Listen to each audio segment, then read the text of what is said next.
İnsan kimdir insan? Neçədir insan? Bu sualı həyatımız boyunca neçə dəfə özümüzə vermişik. Neçə dəfə, bəlkə də bu sualı heç bir dəfə də olsa sorğulamadan, doğulub bu dünya pəncərəsindən boş-boş baxıb, ölümə gedən həyat yolunda addımlayan milyonlar, hətta sayısız, hesabsız insan türləri çox olub, olacaq da. Bugün bunu mən sorğulaya bildiyim üçün şanslımı hiss etməliyəm, bilmirəm. Ancaq bildiyim bir şey var, bu dərin hikməti anlamaq, sorğulamaq üçün atıldığımız bu dəryada çox ləpədəyənlərdə döyülmək lazım imiş. Mən bunu 40 yaşında dərk etdim, həm də gözləmədiyim anda. Axıb gedən həyat yolculuğunda mənə sarsıdığı zərbələri ən yaxın bildiklərimdən, güvəndiklərimdən vurulduğum anda anlamağa başladım. Var olduğuna inanmadığım, insanların duygusal uydurması olduğunu sandığım çəhrayı gözlükləri çıxardığım andan anladım. Çəhrayı gözlüklərlə dünyaya baxmaq nə qədər də biriciymiş. Halbuki uşaq olanda mən o gözlüklərin saxta olduğunu, var olmadığını bildiyim halda özümü yaratmışammış. Kaş ki biraz tez çıxara bilsəydim bu lənətə gəlmiş gözlükləri. Biraz tez, 40 yaşıma varmadan. Kaş ki. Bu kaşkilərlə özümü ittiham etdiyim zaman bir gün YouTube portalında gəzinərkən qarşıma bir Azərbaycanlı filosofun videosu çıxdı. Filosof videoda deyirdi ki, insan çox gec yetişən meyvədir. Yetişmək üçün çox zaman lazım olurmuş. Hətta elə də olur ki, bu yetişkənliyə insan ömrü yetmir belə.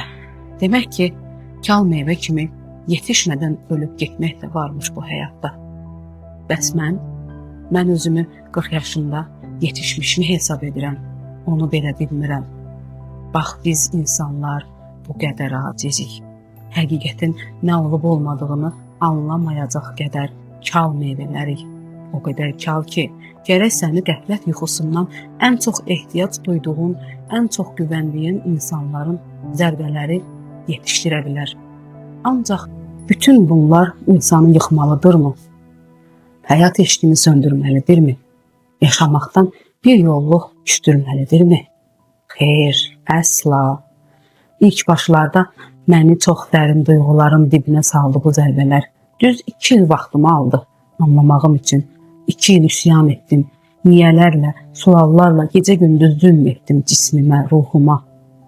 Ancaq anlamağa başladıqda ki, bütün bunlar Yaradanın mənim yetişməyim üçün sınaq göndərib. O zaman özümü də, başqalarını da günahlandırmağı, ittiham etməyi buraxdım. Bu dəfə daha gəliz, daha böyük suallar durdu qarşımda. Bütün bu yaşadıklarımdan sonra mən hələ də o sualın qarşısındayam. Kimdir insan? İnsan yalnız xoşbəxt anların toplumu deyil. İnsan yalnız xəyanətlərin və acıların da toplumu deyil. İnsan nə qədər ucalırsa ucalsın, bir o qədər də sınır, düşür və yenidən qalxmağa məcbur olur. Mən bunu 40 yaşımda anladım. Amma cavabımı tapdım deyə bilmərəm. Mən sadəcə bir yolun başlanğıcındayam. Mənim üçün indi həyat cavab axtarışıdır. Hər gün biraz daha çox sual yaranır. Hər gün yeni bir tərəfini kəşf edirəm bu qəliz varlığın, insanın. Və bilirəm ki, bu axtarış ömrüm boyu davam edəcək. Mən bəlkə də hələ yolun başlanğıcındayam. Mən hələ cavab axtarıram. Mən hələ də sual verirəm. Kimdir insan? Mən bəlkə də bu yola çoxdan qoyulmuşdum. Hansı ki, ta uşaqlığımdan bu yana oxuduğum əsərlər, kitablar məni düşünməyə vadar etmişdi. Ancaq mən görməzdən gəlmişdim. Mən bu düşüncələri ən çox Tolstoyun Etiraflar əsərində hiss etmişdim, sorğulamışdım özümə. Ancaq görünür ki, Tolstoyun o dərin, ülvi, insanı dərindən düşündürəcək fikirlərini hiss edəcək qədər qəlbən, mənən sarsılmamışdım, yerdən yerə vurulmamışdım. Bax, budur insan. Burnu sürtülməyincə, həyat sərt şillələrini vurmayınca, bir sabah dost dediklərim gecənin ən dərin qaranlıqlarında arxandan vurmayınca, yar dediyin yarı yolda səni çarəsizliklər, çıxılmazlıqlar içində buraxmayınca, kimliyinin, acizliyinin fərqinə varmırsan. Elə Aylanın hekayəsində olduğu kimi, güvəndiyi dağlarına qar yağmayana qədər Ayla da fərqinə varmamışdı. Kimliyinin, varlığının, həyatının. Özü də ki, nə az nə çox, düz 20 illik sevdiyi, güvəndiyi, ömür gün yoldaşı Səbuhi tərəfindən xəyanətə uğradığı, qadınlığının, qürurunun, güvəninin yerlə bir olduğu günü anlamışdı. Gec qalmış fərqindəliyini Ayla düşünürdü.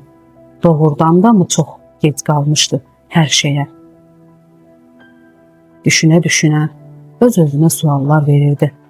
Mən bugünə kimi özüm üçün nə etdim? Niyə özümdən başqasına güvəndim? Niyə bütün varlığımı, gələcəyimi, arzularımı başqasına buraxdım? Ancaq bir yandan da ürəyi ona sanki pıçıldayırdı ki, başqası dediyin axı mənim yarım, sevdiyim, ömür yolunda əl-ələ tutub son gününə kimi addımlayacağım insan, əzizim idi axı. 2 uşağımın atası idi axı. Bəs indi Səbuhi onun üçün kim idi? Ürəyinin və beyninin arasındakı fikirlər Aylanı dəli olmaq dərəcəsinə gətirmişdi.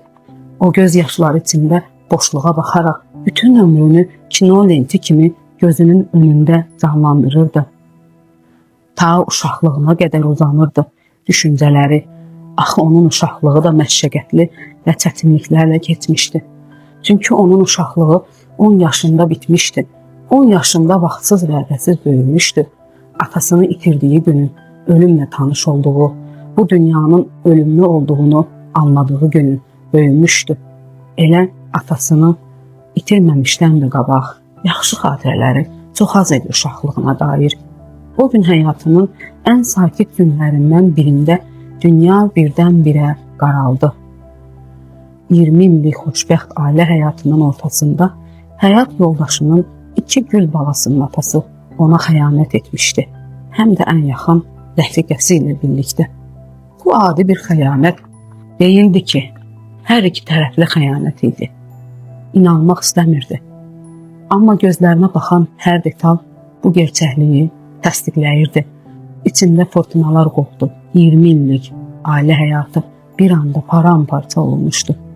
Ayla o an sanki nəfəs almırdı. Vücudu donmuş, baxışları bir nöqtəyə ilişib qalmışdı. Dünya elə bil qaranlığa qərq olmuşdu. Beynində bir cümlə dönüb təkrarlanırdı. Niyə axı? Ayla istəyirdi ki, yer yarılsın, göy dağılsın, dünya silkələnsin. İstəyirdi ki, bu ağrı, bu xəyanət, bu ədalətsizlik həyatı durdursun. Ayla o şokda təkcə xəyanət deyil, öz dünyasının çöküşünü yaşayırdı. O yalnız sevdiyi insanı deyil, ən yaxın rəfiqəsini deyil, güvəndiyi, inandığı hər şeyi itirmişdi. İçindəki üsyan böyüdükcə göz yaşları səssiz-səssiz yanağından süzülürdü. Bu göz yaşları susqun deyildi. Hər damlasında bir qışqırıq, bir ağrı, bir niyə var idi. O an Ayla anlayırdı ki, bu sadəcə bir xəyanətin deyil, bir qadının dünyasının sarsıldığı andır.